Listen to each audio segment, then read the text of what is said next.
방송에서 제공하는 투자 정보는 투자 판단에 대한 조언입니다. 방송에서 제공하는 주식의 가치, 가격 상승 및 가격 하락에 대해서는 방송사에서 보장하지 않습니다.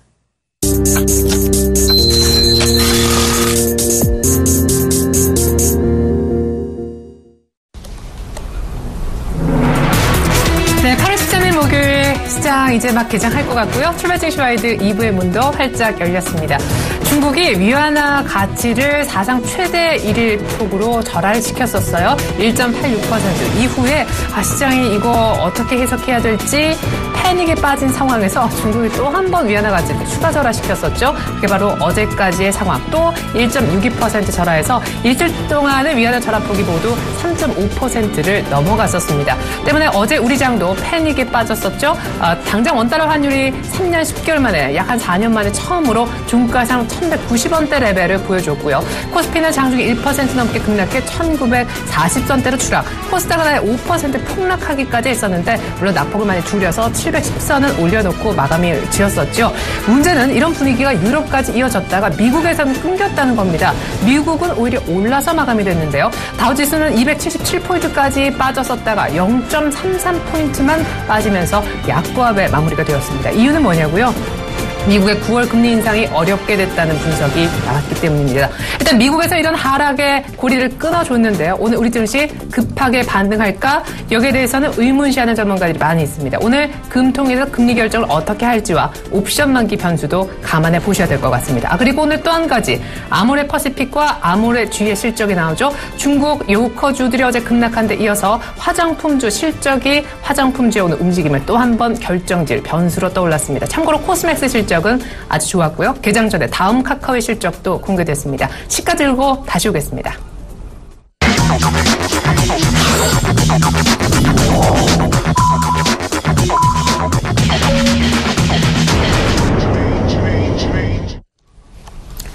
네, 8월 13일 목요일, 이번 주는 내일이 임시 공휴일로 지정되는 바람에 오늘이 이번 주의 마지막 거래가 되겠습니다. 사실 오늘이 주봉이 완성되는 그런 날이라고 볼 수 있겠는데 이번 주 거의 내내 밀렸기 때문에 주봉의 모습은 조금은 안타까운 모습이 되지 않을까 싶어요.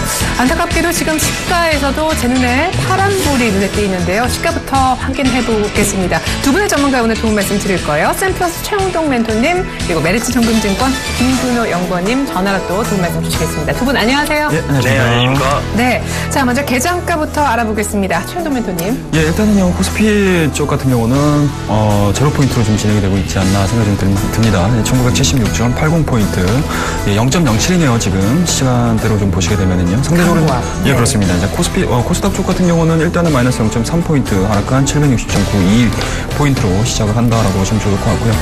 앞서서 말씀하셨듯이 화장품주들에 대한 강세 흐름들이 좀 진행이 되지 않나라는 생각을 가져볼 수가 있을 것 같습니다. 자, 그와 더불어서 이제 전일자의 상대적으로 이제 환율 부분들에 대해서 상당히 조금 우호적인 모습을 좀 보여줬던 자동차들에 대한 움직임도 좀 보셔야 될 것 같은데요. 뭐 현대차, 기아차, 현대모비스 할 것 없이 일단은 뭐 강보합권에서 출발이 되는 모습들 보여주고 있습니다. 그와 더불어서 일단은 뭐 화학주들에 대한 움직임들이 시장을 좀 이끌고 있지 않나라는 생각을 가져볼 수가 있을 것 같은데요. 현 시간부로 일단은 하나케미칼이 5%대의 강세 흐름들 진행을 시켜주고 있다라고 보시면 좋을 것 같습니다. 자, 오늘 이제 옵션 만기일입니다. 뭐 파생 쪽에 대한 움직임들 보셔야 되지 않을까 생각을 좀 가져볼 수가 있을 것 같은데요. 일단은 뭐 야간 선물 자체가 좀 마이너스 0.06% 하락으로 진행을 시켰기 때문에 일단은 뭐 현 시간부로 현재가부터는 0.04%의 강세 흐름도 좀 보여주고 있지만 베이스 자체가 0.44포인트 진행을 시키고 있는 상황들이기 때문에 일단은 뭐 약세 쪽에 가깝지 않나라는 생각을 좀 가져볼 수가 있을 것 같습니다. 자, 그런 측면에서 보시게 되면 일단은 뭐 전반적인 실적에 대한 움직임도 오늘 뭐 거의 뭐 실적이 거의 막바지에 국면에 들어와 있는 상황들이기 때문에 실적이 좀 좋아지는 국면들 쪽에서 일단은 강세 흐름들이 좀 진행이 되고 있다라고 보시면 좋을 것 같고요. 오늘은 뭐 뭐니 해도 외국인들에 대한 수급이라든지 아니면 기관 쪽에 대한 수급 현황들, 그러니까 쉽게 말씀해서 메이저 쪽에 대한 수급 현황들을 잘 지켜보면서 매매에 임하셔야 되지 않을까 말씀 좀 드리도록 하겠습니다. 네, 어제 3,000원 넘게 빠져나갔던 외국인들 일단 사지 않고 강보합세로 출발시켰습니다만 역시 플러스 지키지 못하고 코스피는 곧바로 하락 반전됐습니다. 개장가 중에 놓칠 수 없는 부분은 원달러 환율이 아닐까 싶은데요. 어제 어제만 해도 또 10원 넘게 급등했었던 원달러 환율이 오늘 급락하면서 갭다운 출발이 되었습니다. 1170원대 중간 레벨대를 보여주고 있는 것 같은데요. 저희가 잠시 후에 환시장 전문가 전화 연결해서 향후 원달러 환율의 전망까지도 꼼꼼하게 챙겨드리겠습니다. 자, 이번엔 업종별 흐름을 한번 살펴봐야 되겠죠. 어제 많이 올랐었던 성장 프리미엄을 받았었던 음식료까지도 아주 세게 밀린 날이었었는데 자동차는 활짝 웃고 화장품은 어제 울었던 날이기도 했었습니다. 김근호 연구원님, 오늘 섹터별 흐름은 어때요? 네, 코스피에서는 이제 화학업종이 제일 세고요. 그 다음에 섬유의복, 그 다음에 증권, 기계, 건설, 철강, 제약바이오 이런 식으로 좀 움직이고 있습니다. 유통도 오늘 좀 강하고요. 일단 화학 같은 경우에는 외국인과 기관의 어떤 동반 매수 이런 것 때문에 화학업종이 오늘 좀 세게 출발하는 모습이고요. 섬유유복 쪽은 뭐 아직까지는 이제 기관의 참여만 좀 보이는 확인되는 상황입니다. 일단 전체적으로 이제 화학업종 같은 경우 역시나 화장품이 좀 속해 있기 때문에 강세가 나오지 않나라는 말씀을 좀 드리고 싶고, 수급별로는 외국인이 화학 제일 많이 사고 있고요. 그 다음에 은행, 그 다음에 전기가스, 비금속, 의료정밀입니다. 기관 같은 경우에는 오늘 제조, 그 다음에 화학, 의약품, 금융, 비금속, 섬유의복, 증권, 기계 이런 섹터들 좀 많이 사고 있는데, 역시나 이제 화학 쪽하고 제조 쪽을 좀 많이 사는 부분 눈에 띄고요. 제약바이오 같은 경우에도 뭐 많이 빠졌기 때문에 좀 반발적인 어떤 매수를 보여주고 있지 않나라는 말씀을 좀 드릴 수 있을 것 같습니다. 반면 코스닥 같은 경우에는 건설이 제일 강하고요. 그 다음에 비금속, 화학, 일반 전기전자, 운송 쪽, IT 부품 쪽, 금속, 종이목재, 그리고 IT 하드웨어 쪽 많이 올라가고 있는데, 일단 외국인 같은 경우에는 상승하는 업종보다는 약간 좀 특이합니다. 외국인 같은 경우에는 이 방송 서비스 제일 많이 사고 있고요. 그 다음에 오락문화, 그 다음에 반도체, 유통, 금융, 그리고 의료정밀, 인터넷 통신 장비 이런 것들 좀 많이 사고 있고요. 기관 같은 경우에는 아직 코스닥에서 많이 참여를 하고 있지 않은데, 오락문화, 컴퓨터 서비스, 방송 서비스, 통신 서비스 좀 사고 있습니다. 보니까는 오락문화 쪽이 양 수급 주체 외국인 기관 다 강한 러브콜을 좀 받고 있고요. 그 다음 이제 방송 서비스라든지 이 통신 서비스 이쪽도 양수급 주체의 러브콜을 좀 받고 있다라는 말씀드리고, 오늘 전체적으로 역시나 전일의 코스맥스가 이 실적 발표 후에 오늘 급등하는 모습 보니까 전체 이 종목 중에서 업종 사이클 중에서는 화장품에 대한 관심도가 좀 커지지 않을까라는 말씀 드릴 수 있을 것 같습니다. 후에 화장품주 세게 가격 조정 받은 이후 오늘 아모레그룹주의 실적을 기다리는 상황에서 미리 한번 매수 체결해도 좋을지 그 부분도 짚어보도록 하겠습니다. 자, 이번에 시장 전체적인 수급을 안 살펴볼 수가 없는데요. 어제 옵션 만기 직전에 또 중국발 2차 악재가 출현하면서 외국인들이 3천억 넘는 매도세를 현물에서 정말 오래가면 보여주지 않았습니까? 예, 그렇습니다. 그런 측면에서 보시게 되면 일단은 뭐 앞서서도 말씀하셨듯이 전반적인 데 대한 움직임들 말씀해 주셨는데요. 일단은 어떤 현황들을 좀 보셔야 될 것 같습니다. 저 외국인들 같은 경우는 일단은 뭐 현 시간부로 마이너스 124억 정도의 순매도세 진행이 되고 있습니다. 그리고 코스닥 쪽도 마찬가지로 마이너스 27억 정도. 어제 같은 경우는 일단은 뭐 순매수 전환을 시켰음에도 불구하고 오늘 같은 경우는 출발 자체는 좀 약세로 전환되지 않나라는 말씀드릴 수가 있을 것 같습니다. 자, 기관 쪽들 같은 경우는 마찬가지인 것 같습니다. 어제 같은 경우는 일단은 뭐 1시 이후서부터 이제 연기금과 투신 쪽에서 강력하게 물량들이 좀 들어오면서 지수를 좀 하반 경직성을 좀 담보로 하고 있다고 보시면 좋을 것 같은데, 오늘 같은 경우도 마찬가지인 것 같습니다. 투신 쪽에서 15억 정도 유입이 되면서 일단은 현 시간부로는 기관 쪽 11억 정도로 유지가 되고 있다 보시면 좋을 것 같습니다. 자, 코스닥 쪽 같은 경우는 어제자리 뭐 물량 폭탄이 좀 나왔죠. 1,000억 정도가 기관 쪽에서 물량이 나왔는데, 오늘도 마찬가지로 시작한 지 한 6분 정도 진행하고 있는 현 시간부에 마이너스 76억 정도가 진행이 되고 있는 상황들이기 때문에 오늘도 마찬가지로 코스닥 쪽에 대한 키는 뭐 기관 쪽에서 잡고 있지 않나 라는 생각을 좀 가져볼 수가 있을 것 같습니다. 자, 그런 측면에서 보시게 되면 일단은 뭐 업종별로 넘어가서 얘기를 좀 해야 될 것 같습니다.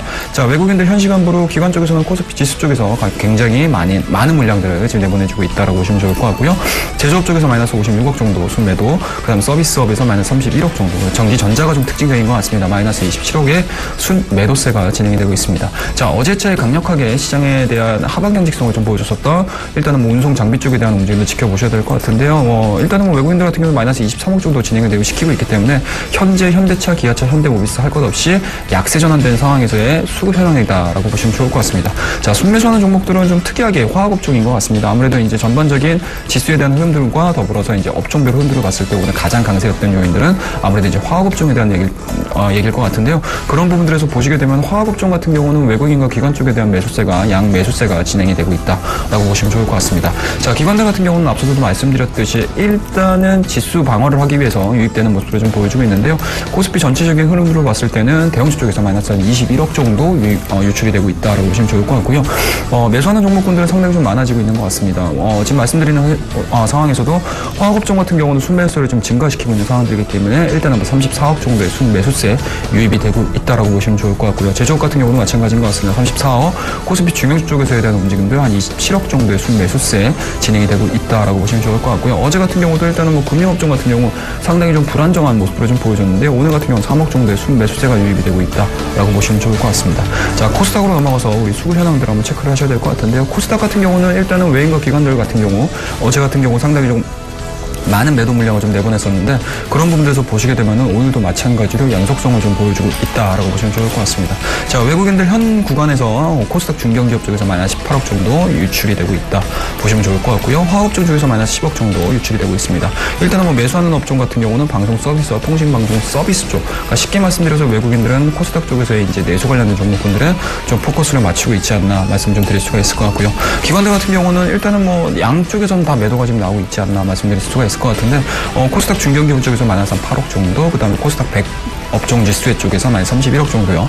그 다음에 이제 코스닥 우량기업 쪽에서 마이너스 37억 정도 유출이 되고 있는 상황들이기 때문에 전체적인 코스닥 시장의 약세 흐름들을 외인과 기관이 주도하고 있다라고 보시면 좋을 것 같습니다. 네, 오늘 수급이 별로 세지 않은 가운데 어제 급락 이후 낙폭을 많이 줄여서 다행이긴 했었지만 미국 증시가 오른 것에 비했을 때 코스피는 그 효과가 전혀 전이가 되지 않고 있는 아침입니다. 양시장 어제 종가보다는 약간 더 아래쪽의 흐름을 보여주고 있는데요. 오늘 갭다운 출발해서 크게 밀리고 있는 원달러 환율의 정확한 개정 분위기와 전망 얘기 들어봅니다. 오늘은 유진 투자선물로 가서 체크해볼까요? 소병화 연구원님 안녕하세요. 네, 안녕하세요. 네, 어제 원달러 환율 3년 10개월 내 최고 1,190원 이상을 결국 종가에서 보여줬었는데 미국에서 뉴욕 외환 시장에서 달러가 급락함에 따라서 오늘 갭다운 출발했다고 들었습니다. 어디까지 레벨을 낮췄고 또 향후 전망 궁금해요. 오늘 금통위 변수도 있잖아요. 네, 오늘 일단 금일 외환 시장 위안화 절하에 따른 글로벌 인플레이션 우려로 인하여 미국 9월 금리 인상에 대한 기대가 약화되면서 달러화는 초약세를 보였습니다. 이로 인하여 우리 원달러 환율도 15원 20전 하락한 1,175원 60전에 급락하며 시작하는 모습을 보였습니다. 어제 뉴욕시장에서 달러화는 계속되는 중국발 금융 불안정과 중국 위안화 평가 절하에 따른 원자재값 약세로 인한 디플레이션 우려로 인하여 미국 9월 금리 인상이 힘들 것이라는 전망이 대두되면서 달러화는 초약세를 보였습니다. 미국 FED 고위 관계자가 연설을 통하여 미국은 곧 금리 인상을 할 거며 중국과 영향은 크지 않다고 밝혔으나 시장에 영향을 주지 못하는 모습을 보였습니다. 엔화는 124엔대까지 급락하였고 유로화도 1.11 중후반대까지 상승하며 달러화는 초약세 흐름을 이어나갔습니다. 거기다 어제 중국 시장 막판 중국 인민은행이 위안화 약세가 지속되자 시장에 실개입하면서 환율 방어에 나서는 모습들도 추가 절하에 대한 의구심까지 이어지는 모습이었습니다. 이로 인해 엔디프 시장에서 거래된 달러원 1개월물도 17원 이상 급락하며 1,170원 초중반대까지 하락하며 마감했습니다. 최종가는 1,175원이었으며 어제 서울한시 종가 대비 수합 포인트를 고려하여도 17원 20전 정도 하락하여 마감한 모습입니다. 오늘 우리 외환시장도 글로벌 외환시장의 흐름을 반영하면서 1,170원대로 급락하여 시작했습니다. 급락세로 시작한 환율은 미국 금리 인상 기대 약화로 인하여 롱청사 물량 유입으로 하락세가 좀 더 지속될 것으로 보고 있습니다. 다만 10시 15분경에 발표되는 위안화 고시환율이 또다시 절하하는 모습을 보인다면 다시 저점 매수세 유입을 인하여 하락폭을 크게 줄일 수도 있을 것으로 보여 오늘 외환시장은 변동성이 큰 장세가 될 것으로 보고 있습니다. 중국 당국이 어제 막판 개입을 하였으나 어제 발표된 고시 환율보다 높은 가격에서 마감된 만큼 시장 상황을 고려할 때 오늘 위안화 평가 절하가 추가적으로 가능할 수도 있어 고시 환율 발표가 오늘 환율의 방향성을 좀 결정할 것으로 보고 있습니다. 오늘 일단 국내에서는 금통위가 예정되어 있는데요. 금리 동결이 확실하게 되는 가운데 최근 위안화에 따른 원달러 움직임에 대한 이주열 총재의 발언이 좀 변수가 될 것으로 보고 있습니다. 따라 오늘도 위안화가 평가 절하할지가 오늘 외환시장의 가장 큰 중요한 변수가 될 것으로 보고 있고요. 금일 예상환율 범위는 1,170원에서 95원 사이가 될 것으로 예상을 하고 있습니다. 연동성이 워낙 크니까 레인지도 상당히 넓게 제시해 주셨습니다. 일단 중국이니까요. 위안화를 잇따라 3번도 절하할 가능성을 염두에는 둬야 될 것 같습니다. 금통위 통해서 또 하는 총재 발언 또한 변수가 될 수 있겠다 예상을 해주셨는데 낙폭이 큰데 낙폭을 줄일지가 관건이네요. 원달러 환율 전망까지 감사합니다. 소병화 연구원의 분석으로 체크해봤습니다. 잘 들었습니다. 네, 감사합니다.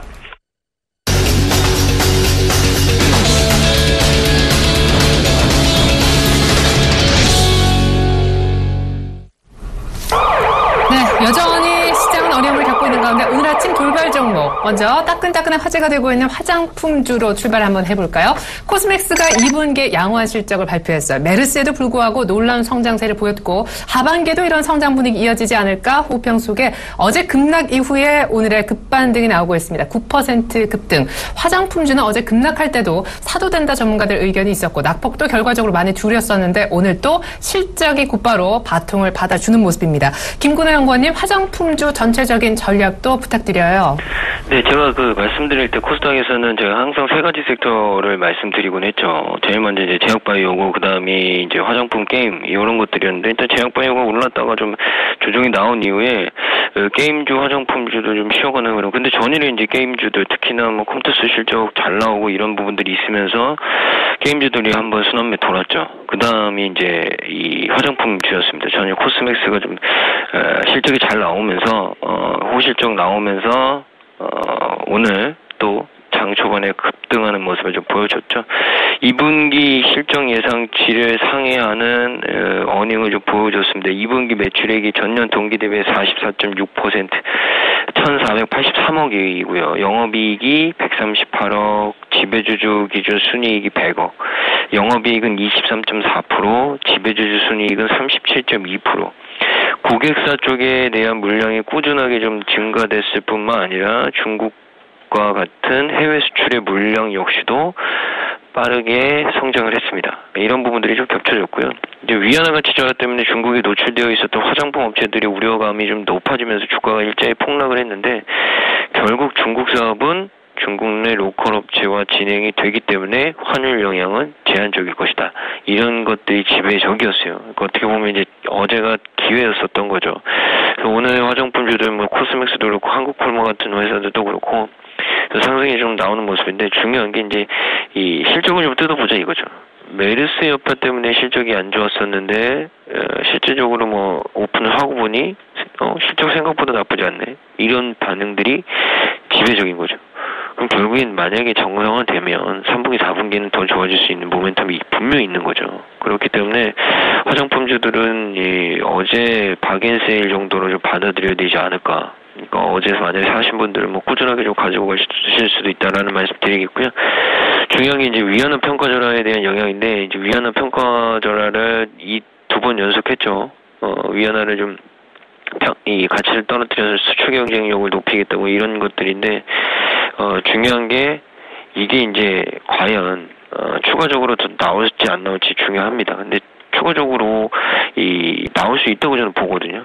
근데 중요한 게 이틀 동안 2번 정도 했기 때문에 시장 어느 정도 내성이 좀 생겼을 가능성이 있는 거죠. 그렇기 때문에 만약에 여기서 추가적으로 이제 더 나오더라도 그 시장이 전 반응보다는 굉장히 좀 학습 효과가 커서 나타나기 시작할 겁니다. 그러면 이 중국 관련주들도 사실은 실상 영향력을 받을 수 있는 범위가 좀 좁혀진 거죠. 그래서 오히려 화장품주들은 중장기적으로 좀 꾸준히 끌고 가시는 전략으로 접근하셔야 되지 않을까라는 얘기를 드리고 싶습니다. 네, 그러면 화장품 탑픽으로는 어떤 것 보세요? 뭐 코스맥스, 한국콜마 이 정도로만 보십니까? 항상 말씀드렸지만 코스맥스, 한국콜마 좀 보시고요. 거기다 플러스하면 좀 AVCNC 정도 이런 좀 무거운 종목보다는 좀 가볍게 움직이는 종목들에 대한 포커스를 좀 맞춰야 되지 않을까라는 의견을 드리고 싶네요. 네, 그래요. 에블CNC 많이 빠졌었다가 최근에 좀 바짝 오른 감이 있죠. 똑같은 질문을 역시 최영동 멘토님께도 드려보고 싶어요. 사실 화장품주는 제약바이오 이상으로 최근에 어떤 한 축이었었고 많은 개인분들이 또 쉽게 매매를 할 수 있었던 섹터였었는데 급락하면서 좀 울상을 짓는 분들이 많으세요. 예, 그렇습니다. 그렇습니다. 일단은 뭐 지금 현구에서 보시게 되면은 뭐 고포에 대한 종목군들이 변동성이 좀 상당히 좀 커지고 있는 상황입니다. 근데 의외로 메르스 타격도 없었고 3분기 더 좋아진다 그러면은? 예, 그렇습니다. 그런 측면에서 보시게 되면 일단은 뭐 전체적인 평가에 대한 움직임들은 상당히 좀 좋지 않나라는 말씀드릴 수가 있을 것 같고요. 뭐 그 부분들에 대해서도 뭐 저도 이의를 달고 싶은 사람은 좀 아니다라고 말씀드릴 수가 있습니다. 다만 이제 현재 지금 시장에 대한 움직임들 자체가 시황적인 측면에서 상당히 좀 많이 움직이고 있는 상황들이기 때문에 그런 부분들에서 보시게 되면은 일단 뭐 개인 투자자분들께서는 변동성이 좀 심하게 되면 심리적으로 상당히 좀 약해질 수 있지 않나라는 말씀드릴 수가 있을 것 같아요. 그런 측면에서 보시게 되면 어제 같은 경우 화장품들이 연 이틀 정도 급락하는 모습들, 그리고 이제 오늘 같은 경우는 일단은 뭐 알 수 없었던 실적에 대한 움직임들이 나오면서 일단은 뭐 매매하기가 상당히 좀 까다로운 변동성을 좀 보여주고 있는 상황들이기 때문에 그런 측면에서 보시게 되면은 일단은 뭐 현금을 많이 여유를 좀 가지고 계신 분들 같은 경우는 매매를 해보셔도 좋지 않을까라는 말씀드릴 수가 있지만 일단은 뭐 변동성에서 내 스스로가 내 자금을 좀 지키셔야 된다라고 하게 되면은 이러한 변동성 구간들이 어느 정도 마무리가 되는 시점들 말씀드렸듯이 이제 환율적인 부분들일 것 같은데요. 뭐 위안화 환율 자체가 일단은 뭐 전체적으로 시장에 대한 평가 자체가 일단은 단발성으로 끝나는 게 아니고 장기적인 약세 쪽으로 진행이 될 가능성이 상당히 높다라고 보고 있는 상황들이기 때문에 그 부분들에 대한 여파 흐름들을 좀 지켜보셔야 되지 않을까라는 말씀드릴 수가 있을 것 같고요. 그런 부분들에서 보시게 되면은 아직까지는 시장에서 위안화에 대한 좀 약세 흐름들 또는 이제 뭐 뭔가 불안감이랄까요? 뭐 그런 부분들이 좀 진행이 될 가능성이 상당히 높지 않나 말씀드릴 수가 있을 것 같고 그렇다고 되면 저는 시기적으로 좀 매매를 해야 되지 않을까라는 말씀드릴 수가 있을 것 같아요. 일단은 뭐 미국 쪽에서 어젯밤 같은 경우는 미국 금리 인상에 대해서 상당 부분 조금 많이 좀 줄어드는 그런 모습을 좀 보여주고 있는데 아직까지 뭐 시장에서 확정적인 부분들이 나온 상황들이 아니다라고 말씀드릴 수가 있으니까요. 일단 뭐 위안화와 약세로 인해서 일장일단이 있는 시장 속에서 어느 한 부분들이 과연 시장에서 뭐 중심축 역할을 해줄 수 있는지 부분들을 좀 확인을 한다라고 하게 되면 위안화 부분들은 어느 정도 약세가 될 거고요. 약화 흐름들이 좀 진행이 될 거고 그에 따라서 금리 인상 부분들이 조금 더 진행이 된다라고 하게 되면 다시 한번 올라갈 수 있는 타이밍이 좀 있지 않을까 말씀드릴 수가 있으니까 9월 초순 또는 8월 말서부터가 시기적으로 가장 다시 한번 실적들이 좋아질 수 있는 기업들 그리고 기대감들이 살아있는 기업들 성장성이 담보가 되고 있는 기업들의 매매 타이밍으로 보시는 게 가장 적절하지 않을까 말씀 좀 드리도록 하겠습니다. 네, 그래요. 사실 앞서서 김근우 연구원님도 화장품주 사실은 매수 타이밍은 어제였었다 이렇게 얘기하신 바 있지요. 탑픽으로 또 종목들 얘기도 잠깐 전해드렸고요. 다음 카카오를 한번 살펴봐야 될 것 같습니다. 6월 말에서부터 급등하면서 14만 원대에선 조금 막혔던 다음 카카오. 그렇지만 12만 원대까지 레벨을 낮췄다가 또 한번 올랐었는데 실적이 좋지는 못했습니다. 실적의 부진의 원인을 알아야 이 종목 지금 들어가야 될 타이밍인지 아니면 홀딩해야 될지 결정을 지어야 될 것 같은데 지금은 일단 낙폭을 많이 줄인 상태예요. 김근우 연구원님. 네, 다음 카카오가 이제 2분기 실적 부진 때문에 좀 빠졌는데요. 2분기 영업이익이 이제 전분기 대비해서 71% 감소한 114억 3,400만 원 공시 나왔고요. 매출액 같은 경우는 3.4% 감소.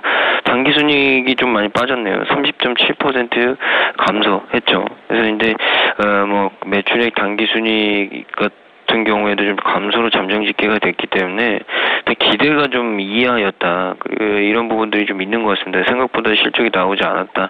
일단 제일 중요한 게 이제 왜 이렇게 실적이 안 나왔냐. 이게 보면은 마케팅 비용이 좀 많이 들어갔고요. 게임 쪽이 좀 부진했다라는 얘기가 좀 나왔습니다. 일단 마케팅 비용이 굉장히 좀 급증한 부분, 이 부분이 좀 눈에 띄는 부분들이 아닐까. 근데 이제 마케팅 비용이 집중적으로 영업 비용이 발생하는 건 중요한 게 이제 카카오 택시, 뭐 카카오페이 등 신규 서비스에 대한 이 광고비 이 부분에 대한 집행이었거든요. 그러니까 향후에는 이제 광고비들이 좀 줄어들겠죠. 매출이 어느 정도 정상화되면 그런 부분에 있어서 좀 고민을 해보셔야 되지 않을까라는 얘기 좀 드리고요. 그렇다면 어떻게 보면 이번 2분기 실적 부진이 기회가 될 수도 있겠죠.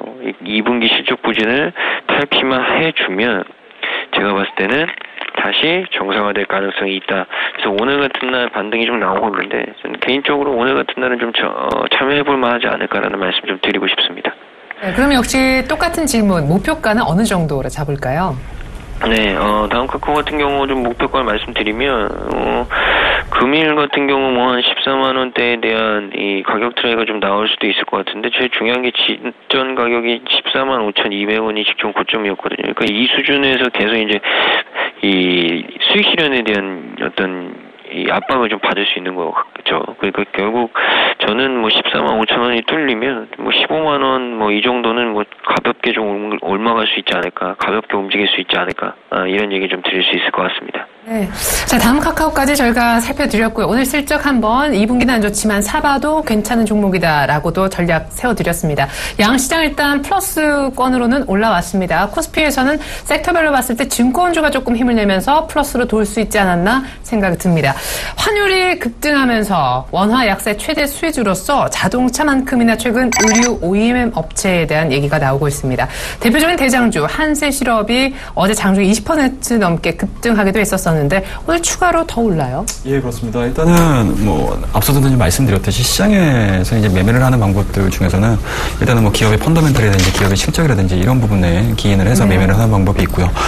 그 다른 방법들을 보시게 되면 시장의 트렌드 개념이라고 보시면 좋을 것 같은데 그런 측면에서 보시게 되면 일단은 환율이 좀 약세가 진행이 되면서 우리나라 증시도 일단 환율 수혜주들에 대해서 좀 상당히 조금 부각되는 모습을 보여주고 있습니다. 그런 측면에서 보시게 되면 어제 자동차 업종과 섬유의료 업종에서 좀 굉장히 큰 강세를 좀 보여줬는데 섬유의료 업종 쪽에서의 이제 한세실업이라고 보시면 좋을 것 같습니다. 그런 측면에서 보시게 되면 과연 이런 종목군들이 왜 환율 수혜주가 되는지에 대해서 고민을 해보셔야 될 것 같은데요.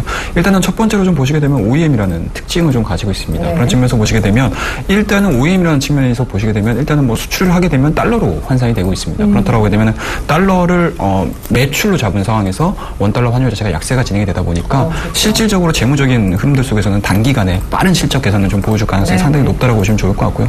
그런 부분들에서 보시게 되면 당연하게 OEM과 관련된 우리 업종들이 강세적으로 진행되는 게 시장에서의 트렌드. 그러니까 쉽게 말씀해서 시장의 뭐 업종 변화라든지 이러한 부분들의 가장 대응이 빠른 종목이라고 보시면 좋을 것 같고요. 그런 부분들에서 보시게 되면 뭐 최근에 한세실업 같은 경우는 뭐 실적도 굉장히 좋았었던 부분들이 좀 있었고요. 그리고 여러 가지 이제 성장성에 대한 얘기들까지 좀 진행이 되고 있는 사안들이기 때문에 뭐 최근에 불렀던 부분들은 실적적인 부분들과 시장의 전반적인 분위기가 좀 합쳐진 모습들이지 않을까라는 말씀드릴 수가 있을 것 같고 뭐 오늘 같은 경우는 다시 한번 또 1170원대까지 내려가면서 좀 약세 정도로 진행을 시키고 있는데요. 환율 자체가 뭐 단기간에 뭐 하루아침에 뭐 급격하게 바뀌는 부분들이 아니고 추세적인 뭐 움직임들이 좀 진행이 된다라고 하게 되면 어느 정도는 방향성을 가지고 진행이 될 가능성이 상당히 높기 때문에 일단은 뭐 한세실업은 시장에서 계속적으로 뭐 단기간에 스윙적인 관점에서 환율 시장이 좀 안정화가 되기 전까지는 어느 정도는 좀 시장에서의 수급적인 현황들 속에서 강점을 가질 수밖에 없는 업종이라고 보시면 좋을 것 같습니다. 네, 지금 따라 들어가기는 조금 무리. 일단은 뭐 윗꼬리 자체에 대해서 뭐 말씀드렸듯이 상당히 좀 지금은 예측할 수 있는 구간들은 상당히 좀 아닙니다. 그렇더라고 되면 앞서서 이제 우리 저희 환율과 관련해가지고 상당히 조금 심도 있게 말씀을 해주셨는데요. 그런 부분도 좀 확인을 하면서 매매를 하시면 좋을 것 같지 않을까 말씀을 드리도록 하겠습니다. 네, 의외로 우리가 원달러 환율의 수혜주로서 자동차만 보고 있을 때 의류 OEM 업체가 빠르게 상승했었다는 사실 뒤늦게 또 확인이 됐네요. 자동차주를 안 볼 수가 없어요. 어제 거의 전 섹터 시장이 다 무너졌을 때 현대 기아차가 장중에 7% 넘는 급등세를 보인 바 있습니다. 뭐 종가상으로도 별로 안 빠진 그런 모습이었는데요.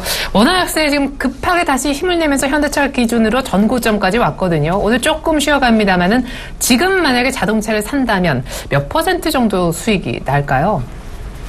김근우 연구원님. 네. 일단 자동차 같은 경우에는 뭐 지금 일단 트렌드는 좋은 것 같아요. 전일에 이제 현대차, 기아차 이 차트, 특히나 현대차가 좀 더 했었죠. 차트 보면 딱 눌림목 구간에서 좀 들어 올렸거든요. 그리고 또 한 가지 이제 환율적인 부분 역시 이제 일본하고 우리가 좀 경쟁을 하고 있는 거기 때문에 이 달러화 대비해서 엔화폭 그리고 원화폭의 어떤 이 절상폭, 절하폭 이런 것들의 차이. 사실은 달러화 대비해서 엔화보다 이제 원화가 좀 더 빠지면서 이 수출 경쟁력에 대한 긍정적인 분위기가 형성이 됐죠. 그래서 자동차들이 좀 올랐는데 저는 개인적으로 이제 현대차 같은 경우에는 지금 수준에서 좀 반등을 한다고 하면 이 120선 부분이 15만 원대, 15만 4천 원 정도 되네요. 여기에서 이제 고민이 될 것 같아요. 그러니까 15만 4천 원대까지 좀 상승 이후에 여기에서 과연 돌파가 나오느냐 안 나오느냐 이 부분인데 저는 이번에는 120선을 좀 돌파할 수 있지 않을까. 물론 이제 시기가 문제죠. 얼마나 이제 걸리느냐 이게 문제겠지만 저는 개인적으로는 뭐 돌파가 가능하다 이런 생각을 좀 가지고 있는 부분들이 좀 크다라는 말씀드리고 기아차도 마찬가지입니다. 일단 워낙 많이 빠졌고 워낙 밸류에이션이 좋기 때문에 반발적인 매수 뭐 이런 부분들 때문에 분명히 올라오는 부분들은 있을 거예요. 근데 이제 하반기에 신차 효과 중국 시장에 계속 경기 부양을 한다면 또 중국 시장의 회복 뭐 이런 것들 걸릴 수 있거든요. 그리고 또 수출 경쟁력 이런 것들 복합적으로 작용을 하면 저는 뭐 현대차, 기아차 다시 한번 올라올 수 있지 않을까라는 말씀을 좀 드릴 수 있을 것 같고요. 그다음에 이제 SM 같은 경우에는 이 역시 실적 분위기죠. 실적에 이 엔터테인먼트 회사들이 다 실적이 좋았던 모습들, 특히나 SM 같은 경우에도 워낙 실적이 좋았고 YG도 마찬가지였고요. SM도 하반기까지는 실적이 더 좋아질 수 있지 않을까라는 생각을 좀 갖고 있습니다. 그래서 이 하반기까지 좀 중기적으로 보더라도 좀 긍정적이라고 좀 보긴 하는데, 이틀 동안 너무 많이 올랐던 부분들은 분명히 있었던 것 같아요. 급등한 부분들이 있었기 때문에 좀 조심하셔야 될 자리긴 합니다. 주가가. 그래서 제가 봤을 때는 뭐 4만 원 언더로 좀 떨어져 주면 그때 좀 진입하면 좋지 않을까라는 생각이 좀 있고, 만약 위에서 좀 매수를 하신다고 하면 굉장히 좀 조심하셔야 된다. 왜냐, 이게 급등한 종목들은 추세가 약간만 깨져도 굉장히 좀 많이 빠지는 경향들이 있거든요. 그런 것들만 좀 조심하시면 저는 뭐 꾸준하게 들고 가셔도 수익이 많이 날 종목이 아닐까라는 말씀 드리겠습니다. 네, 그래요. 자동차는 이제 지금에서는 원엔 환율도 지금 재정 환율 기준으로 거의 940원, 50원까지 왔는데 좀 긍정적으로 바라봐 주셨고요. 현대차 매물대만 조금 남겨줬으면, 그리고 SM은 지금 급등했을 때 고점에서 사는 것은 조금 위험할 수 있으니까 4만 원 아래쪽까지 밀린 다음에 한번 사볼 만한 종목이다. 의견도 들어봤습니다. 오늘 두산 인프라코가 하락 추세대를 조금 돌파할 정도의 급등세를 보여주고 있어요. 자회사 바켓의 프리-IPO 성공적으로 됐다는 소식 속에 재무구조에 대한 개선 기대감이 결국 있는 것이죠. 그 부분 한번 짚어보겠습니다. 두산 인프라코도 정말 밀리고 또 밀린 종목인데요. 네. 예, 그렇습니다. 일단은 뭐 9,500원대에서 상당히 조금 지지부진한 모습들을 좀 보여주다가 뭐 이 구간대가 조금 이제 저평가 구간이 아닌가라는 생각을 좀 가질 수 있었을 것 같은데, 일단은 뭐 전체적인 시장에 대한 분위기 자체가 경기 민감주, 특히 이제 중국발 관련해서 이제 저성장에 대한 내용들이 좀 나오면서 급격하게 좀 무너지는 모습들을 좀 보여주고 있습니다. 하지만 이제 지금 보시게 되면 거래량이 상당히 좀 많이 발생했었을 때가 7월 27일이었습니다. 이때 당시에도 이제 프리 IPO에 대한 얘기들이 좀 부각이 되면서 급등한 흐름들을 좀 보여줬는데, 이 부분들에 대한 내용들을 좀 과거에 대한 내용들을 좀 보시면서 진행을 하셔보셔야 될 것 같습니다. 그런 측면에서 보시게 되면 일단은 오늘도 마찬가지로 한 5천억 정도의 일단은 뭐 자금이 어느 정도 유입이 되는 상황들이기 때문에 그 부분들에 대해서 반응을 하고 있지 않나라는 말씀드릴 수가 있을 것 같고요. 그렇다고 되면은 두산인프라코 같은 경우 앞서서 말씀드렸듯이 IP 쪽에 대한 내용들이 한 차례 좀 반응한 구간들이 바로 이 구간들이었습니다. 그런 측면에서 보시게 되면은 이러한 부분들 속에서 추가적인 상승 흐름들이 좀 나오지 못하고 다시 한번 꺾이는 모습들을 좀 보여주고 있는 상황들이기 때문에 과연 이제 오늘 같은 경우는 일단은 뭐 숨통을 튑 개념으로 좀 보셔야 될 것 같고, 연속성을 가져간다라고 하게 되면은 앞서 말씀드렸듯이 전반적인 경기 성장에 대한 내용들이 다시 한번 시장에서 좀 부각이 돼야 되지 않을까라는 말씀드릴 수가 있을 것 같고, 그와 더불어서 이제 아무래도 이제 두산인프라코 같은 경우는 중국 시장이 상당히 좀 크지 않습니까? 그런 측면에서 보시게 되면 중국 시장이 과연 정책 드라이브를 어떻게 진행을 시키는지에 따라서 두산인프라코에 뭐 이제 사운이 좀 달려있지 않나 말씀드릴 수가 있을 것 같습니다. 그렇다고 되면은 현재 지금 벌어지고 있는 IPO에 대한 강점 자체는 일회성의 개연성이 상당히 높다. 단기적인 이슈가 될 개연성이 상당히 높다라고 보시면 좋을 것 같고요.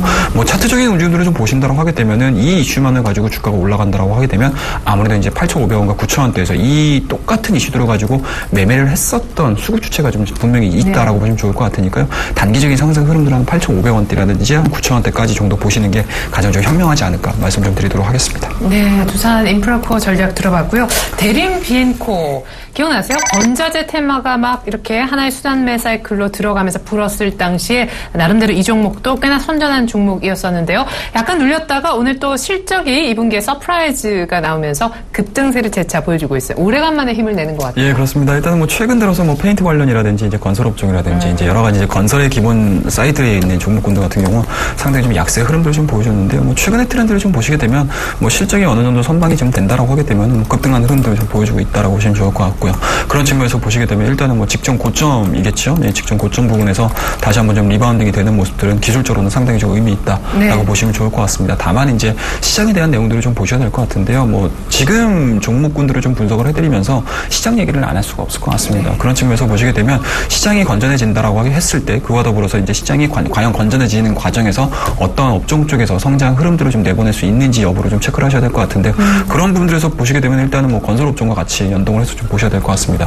차후에 하반기에 만약에 금리 인상이 좀 더 진행이 된다고 하게 되면 건설업종에는 분명히 조금 부정적인 의견이 될 수밖에 없고요. 그렇다고 하게 되면 국내 건설업종도 마찬가지로 약세 쪽으로 진행이 될 가능성이 상당히 높기 때문에 일단은 뭐 실적이 좀 좋았을 때 시장 흐름도 지켜보셔야 된다라고 말씀드릴 수가 있을 것 같고요. 오늘 전체적으로 이제 지금 현재는 뭐 11% 강세 흐름도 좀 보여주고 있지만 장 마감 부근에서 이러한 이제 양봉 자체, 그러니까 쉽게 말씀해서 바디 자체를 다 메꿔버리는 흐름들이 좀 나와준다고 하게 되면은 일단은 뭐 1차적으로 수익 실현을 하시고 다음 타선을 좀 보시는 게 좋지 않을까 말씀 좀 드리도록 하겠습니다. 네, 대림 비엔코도 이제 적당히 조금만 더 올라오면 일단은 1차적으로 한번 현금화할 필요가 있겠다라는 얘기 들어봤습니다. 마지막으로 한 종목만 더 봐야 될 것 같아요. 원익 IPS라는 종목이 어제 급락했었습니다. 반도체 장비주 가운데 하나인데요. 어제 장중에 마이너스 17% 그리고 종가장도 마이너스 12%. 오늘 반등도 뭐 크게 나오지는 않습니다. 2분기 실적이 안 좋았던 것도 트리거가 되지 않았나 싶은데 어제 기관 외국인 아주 대량으로 발을 빼는 모습이 나왔습니다.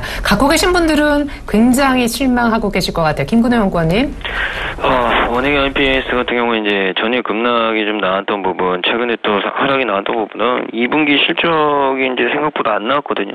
3분기는 일단 좀 긍정적으로 기대하는데 2분기 실적 컨센서스를 좀 못 맞췄기 때문에 투자자들의 투심을 좀 악화시킨 부분은 분명히 있는 것 같습니다. 근데 이제 2분기에 원익 모티리얼즈 자회사 실적 구조, 삼성전자, 이 3D 낸드 3세대 투자에 따른 대규모 장비 수주 이런 부분들이 있었음에도 불구하고 장비 쪽의 매출 인식이 대부분 3분기로 2월이 됐거든요. 그래서 일단 일시적인 좀 매출 공백기가 있었는데 일단 저는 뭐 지금 수준에서는 뭐 어제 좀 거래량이 굉장히 좀 많이 터졌고 많이 빠졌다. 저는 뭐 지금은 괜찮다고 봅니다. 지금 수준의 어떤 주가 수준 정도면 슬슬 분할로 좀 사면 되지 않을까라는 생각이 좀 들고요.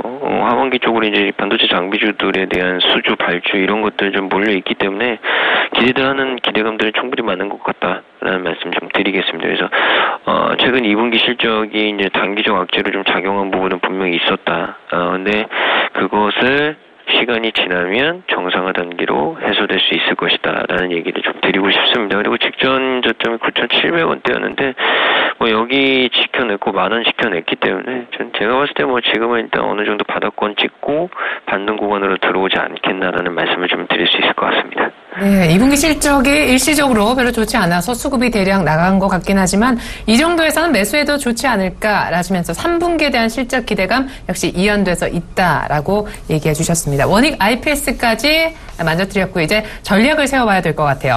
코스피는 1970선에서 일단은 반등을 모색하고 있습니다. 코스닥도 720선까지는 보여줍니다. 아주 소폭이지만 더 빠지진 않고 있는데 향후 시장이 어떻게 될까요? 일단 오늘 변수도 상당히 많아요. 중국장도 아직 안 열렸습니다. 먼저 최영동 멘토님. 예, 일단은 뭐 한 줄로 요약을 좀 해야 될 것 같습니다. 일단은 환율 수혜주 중심의 보수적 관점을 유지를 해야 되지 않을까라는 말씀 드릴 수가 있을 것 같아요. 일단은 뭐 그런 측면에서 보시게 되면 최근의 시장 흐름들 좀 보셔야 될 것 같은데 뭐 실적이 좀 나와주고 나서 연속성을 좀 보여주고 있지 못하다라는 점이 그만큼 뭐 개별주 성격에 대한 종목군들보다는 오히려 시장 영향들을 상당히 좀 크게 받고 있다라고 보시면 좋을 것 같고요.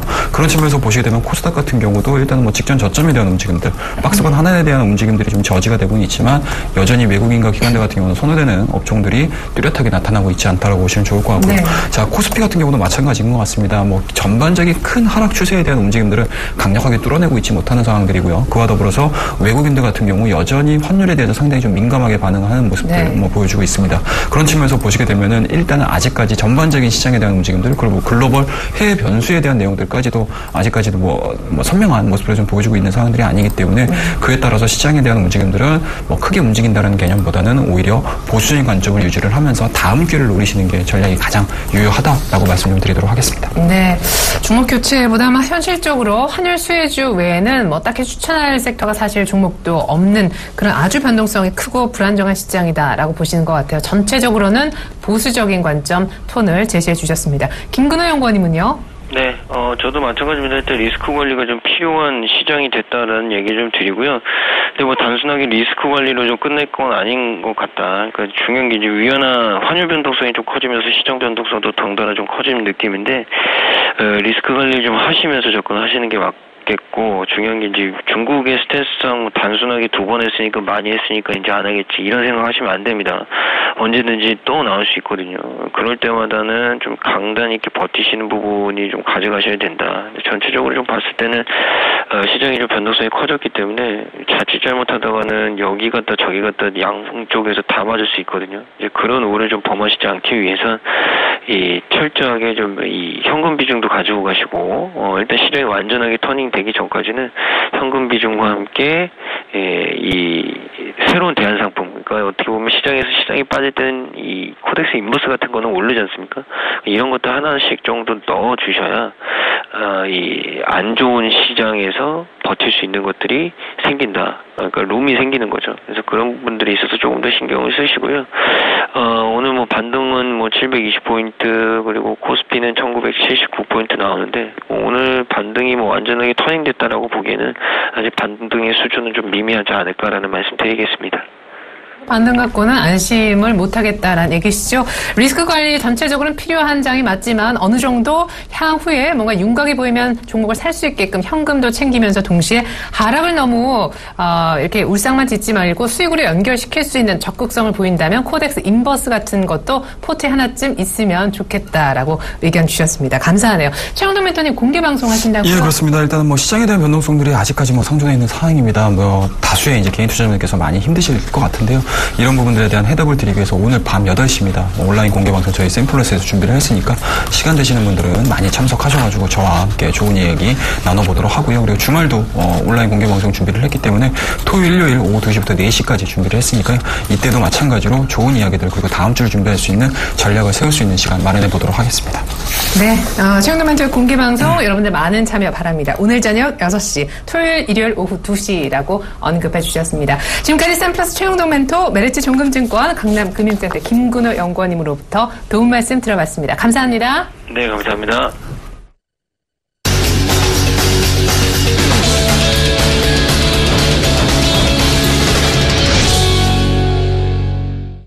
네, 시장이 반등은 하는데 시원하게 어제 급락분을 어느 정도 만회하는 그 정도 수준은 아직까지 아닙니다. 오늘 옵션 만기, 금통위 그리고 중국장이 아직 스타트를 끊지 않은 상황인데요. 증권사들의 목소리 한데 모아봤습니다.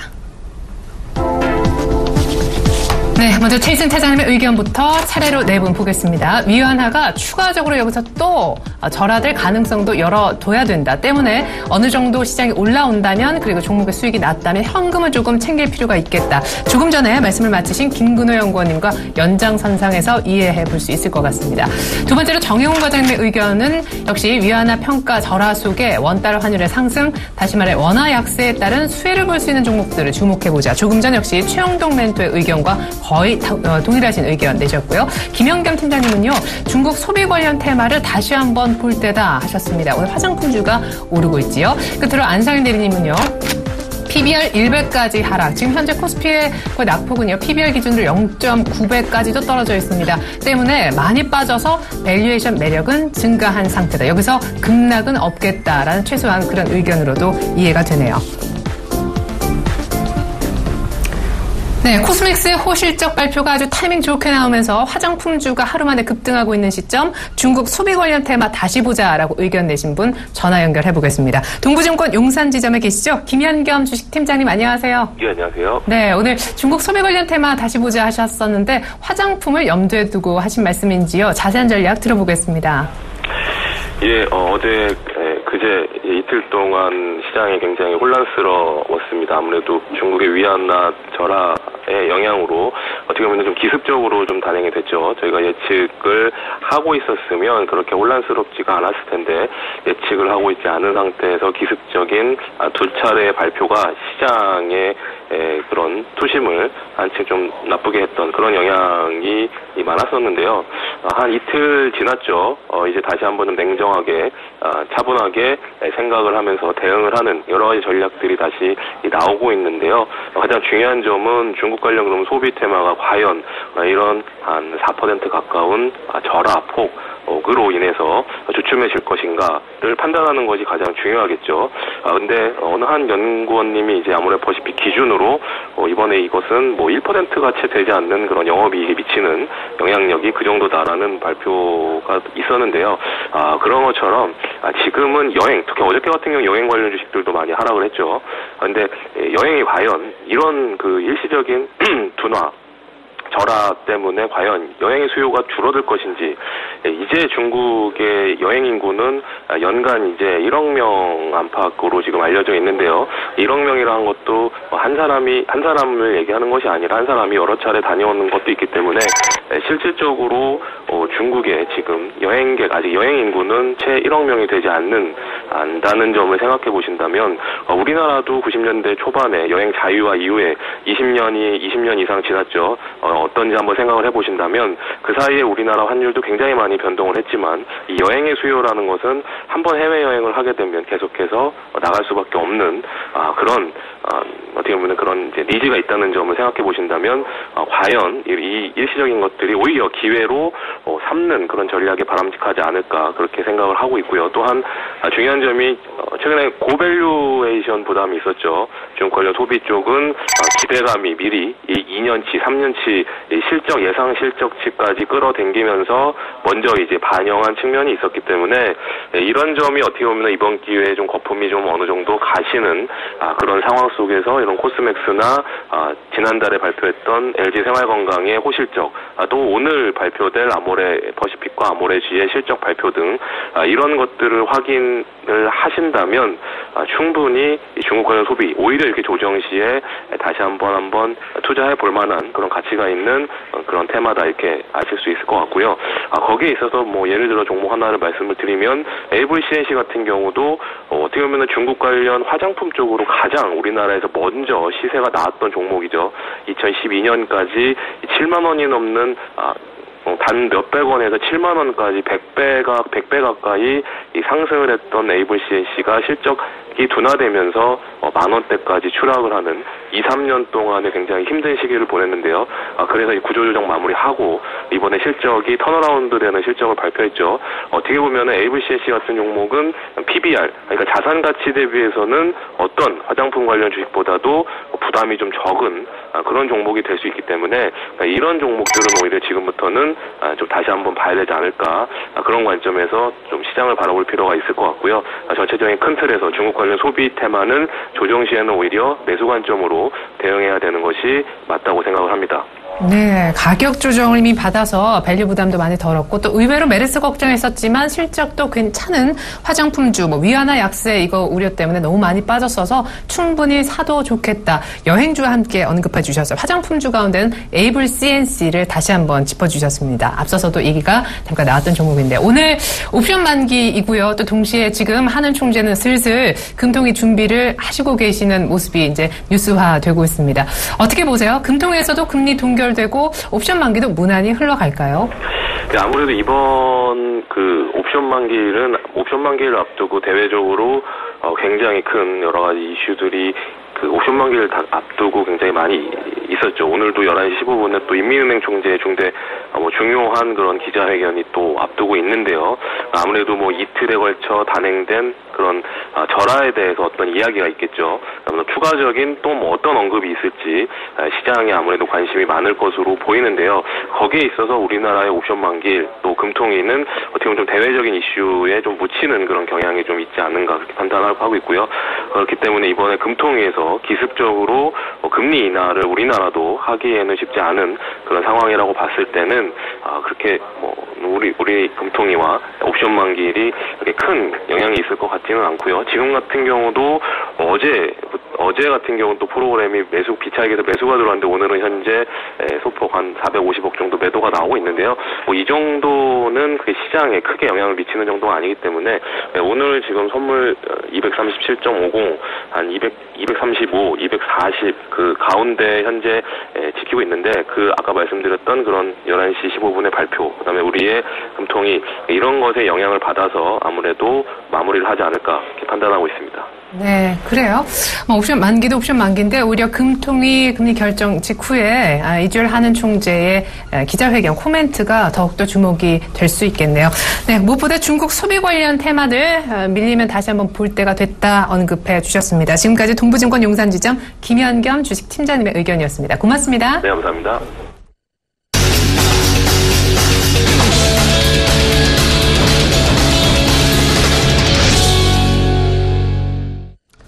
네, 내일은 임시 공휴일입니다. 오늘이 이번 주 마지막 거래일이자 금통의 금리 결정 있는 날이자 8월 옵션 만기일이죠. 선물 시장에 필요한 전략 챙겨드리겠습니다. 샘플러스 손석빈 멘토님, 안녕하세요. 네, 안녕하세요. 네, 오늘 수급은 어떤지 오늘 만기 D-Day인데요. 일단 수급부터 좀 짚어드리도록 하겠습니다. 자, 지금 개인 현물 255억 순매수 중이고 외국인 364억 순매도 중입니다. 기관 86억 순매수이고 선물수급 살펴보면 개인 1037계약 순매도, 외국인 1009계약 순매수, 기관 150계약 순매도 중입니다.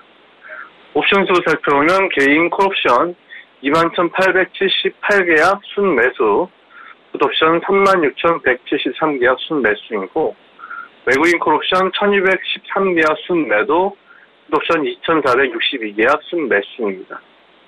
기관 콜옵션 21,627계약 순매도 중이고 풋옵션 41,595계약 순매도 중인데 일단 지금 수급적인 특징을 보면은 현물 쪽에서는 조금 약한 수급을 보여주고 있는 반면에 바셀 쪽에서는 개인들이 선물로는 좀 매도의 힘을 썼고 양방 옵션 매수로 가능성을 좀 크게 얻은 상태고 외국인 같은 경우에는 선물 매수만 한 상태에서 옵션은 약간 그의 커브 방어하는 정도의 포지션을 지금 잡고 있는 모습입니다. 자, 일단 오늘의 주요 거래 전략 말씀드리도록 하겠습니다. 자, 상승 1차 저항선이 240, 상승 2차 저항선이 242, 하단 1차 지지선이 235, 하단 2차 지지선이 232에 연동되어 있습니다. 어제 국내 시장은 오전 첫 흐름은 말씀드린 대로 약간의 상승 흐름을 보여준 후에 1차 상승 저항선이 240을 접수하지 못한 채 10시 반 이후부터 큰 하락의 모습을 보여준 이후 장 마감 때 어느 정도 외국인의 매도세에 힘을 빼고 약간 들어올리면서 마무리했던 하루였는데 오늘 오전 시장은 어제 오전과 비슷한 모습으로 진행이 될 것으로 예상하고 238 가격 돌파를 하지 못한 채 어제 전망 가격에 끌어올렸던 237 부근에서 238 아래까지 좀 끌어올린 후에 10시 반부터 다시 좀 재차 하락할 것으로 좀 보고 있습니다. 오늘 시장의 가장 주요 특징점은 오늘은 8월 옵션 만기일이고 내일이 임시 휴일인 관계로 오늘 국내 시장이 오늘 주 마감을 하는 부분인데 또한 지금 중국 기자회견과 유기농 기자회견과 국내 금통위 발표가 좀 남아있죠. 사실 국내 금통위 같은 경우는 지금 중국 쪽에서 계속 위안화 절하를 연속적으로 했기 때문에 요거에 대한 좀 국내의 여파를 계속 지켜보기 위해서 금융 동결이 계속 좀 진행이 될 것 같고 중국 같은 경우도 계속적인 위안화 절하에 대한 내용을 좀 자세하게 좀 얘기가 나올 예정입니다. 시간대가 이제 국내 현재 시간으로는 뭐 한 11시 15분에 기자회견 예정이 되어 있는데 그래서 오전 한 10시 반 부근과 11시 한 15분에서 30분 사이에서 한번 또 크게 변화가 보여질 예정이라고 보고 있고 일단 오늘 주마감이기 때문에 내일 중국 장세의 변화 유무에 따라서 다음 주 가격이 좀 큰 영향을 받을 수 있기 때문에 오늘 옵션 만기 포지션들은 오전 시장 부근에 좀 일찍 좀 정리가 되고 4월물로 좀 롤오버 및 임시 휴일을 포함한 주말 가격 변동에 대한 방어적 포지션을 좀 구축할 것이라 보고 있기 때문에 오후장에는 좀 큰 움직임을 좀 보여주기는 어려울 것으로 보고 있습니다. 오전 첫 시세는 어제와 마찬가지로 짧게 매수하신 후에 10시 반 부근 237 가격 위에서 매도하시고 최대 2시 전에 좀 포지션을 마무리하는 전략을 좀 사용하시면 좋은 날이 되겠습니다. 네, 지금까지 샘플러스 손석빈 멘토님으로부터 옵션 만기에 필요한 선물시장 전략 얘기 들어봤습니다. 고맙습니다. 네, 감사합니다. 네, 위안화 쇼크를 기회로 만들자라시면서 위안화 약세 수혜주를 잠시 11시부터 시작되는 증시 탑5 시간에 샘플러스 최영동 멘토님이 공개해 주실 거라고 하니까 여러분들 많은 시청 부탁드리겠습니다. 수많은 경제 채널 가운데 특별히 서울경제TV를 선택해 주시고 특별히 그 가운데서도 출발증시 와이드를 사랑해 주신 분들께 진심으로 감사의 말씀을 드립니다. 앞으로 더 나은 진행으로 여러분들 기대에 부응하는 출발증시 와이드가 되겠습니다. 지금처럼 변함없는 사랑과 응원 부탁드릴게요. 이상으로 2015년 8월 13일 목요일에 보내드렸던 출발증시 와이드 모두 마치겠습니다. 고맙습니다.